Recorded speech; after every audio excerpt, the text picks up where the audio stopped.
తెలంగాణలో నకిలీ సీడ్స్ ఊసే ఉండద్దన్నారు సీఎం రేవంత్ రెడ్డి. రైతులను మోసం చేసే కంపెనీలు, వ్యాపారులపై సీరియస్ యాక్షన్ తీసుకుంటామన్నారు. వ్యవసాయ, పోలీస్ అధికారులతో టాస్క్ ఫోర్స్ ఏర్పాటు చేసి నిఘా పెట్టాలని అధికారులను ఆదేశించారు. వానాకాలం సీజన్లో రైతులకు ఎరువులు, విత్తనాలకు ఇబ్బందులు లేకుండా చూడాలని చెప్పారు సీఎం.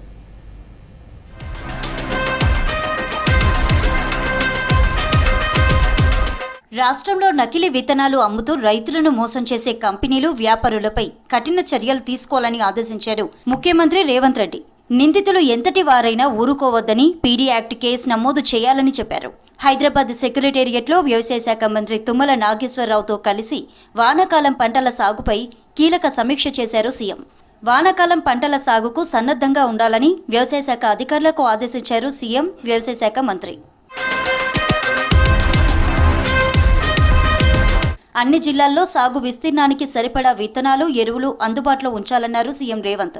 నకిలీ విత్తనాలు, ఎరువులు విక్రయించే వ్యాపారులపై ఉక్కుపాదం మోపాలని ఆదేశించారు.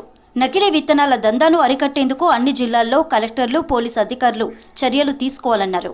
జిల్లాల వారీగా వ్యవసాయ, పోలీసు అధికారులతో టాస్క్ ఫోర్స్ ఏర్పాటు చేసి దాడులు నిర్వహించాలని చెప్పారు. రాష్ట్ర సరిహద్దుల్లో అన్ని చోట్ల టాస్క్ ఫోర్స్ నిఘా ఉంచాలన్నారు. ఎవరెవరు కల్తీ విత్తనాలు విక్రయిస్తున్నారు, ఎక్కడ నిల్వలున్నాయి, ఎక్కడి నుంచి ఎక్కడికి సరఫరా అవుతున్నాయనే సమాచారం అధికారులకు ఉందన్నారు. ఎవరినీ ఉపేక్షించకుండా చట్ట ప్రకారం చర్యలు తీసుకోవాలని ఆదేశించారు. నకిలీ దందా చేసే వ్యాపారులపై పీడీ యాక్ట్ కేసులు పెట్టాలని ఆదేశించారు. విత్తనాలు, ఎరువులకు సంబంధించి రైతులకు ఎలాంటి ఇబ్బందులు లేకుండా అన్ని జిల్లాల కలెక్టర్లు, ఎస్పీలు, పోలీస్ కమిషనర్లతో మాట్లాడాలని సీఎస్ రామకృష్ణారావును ఆదేశించారు సీఎం.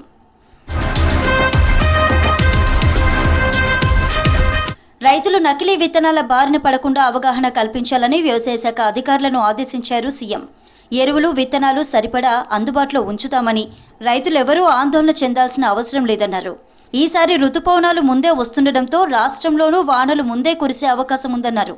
అందుకు అనుకూలంగా సరైన సమయంలో రైతులు పంటలు వేసుకోవాలన్నారు. నకిలీ విత్తనాలు కొని మోసపోవద్దని, ఈ విషయంలో రైతులు అప్రమత్తంగా ఉండాలని చెప్పారు. ప్యాకేజ్డ్ విత్తనాలు తప్ప లూజ్ విత్తనాలు కొనుగోలు చేయవద్దని సూచించారు. విత్తన ప్యాకెట్లు కొనేటప్పుడు తప్పకుండా బిల్లును, ప్యాకెట్ను పంట కాలం ముగిసేంత వరకు భద్రపరచుకోవాలని సూచించారు. ఇప్పటికే అన్ని జిల్లాల్లో సరిపడా విత్తనాలు, ఎరువులు అందుబాటులో ఉన్నాయని సీఎంకు వివరించారు అధికారులు. ఈ సీజన్లో వరి, పత్తి సాగు విస్తీర్ణం ఎక్కువగా ఉంటుందని, రైతుల నుంచి డిమాండ్ ఉన్న అన్ని కంపెనీల విత్తనాలు మార్కెట్లో ఉన్నాయని చెప్పారు సీఎం.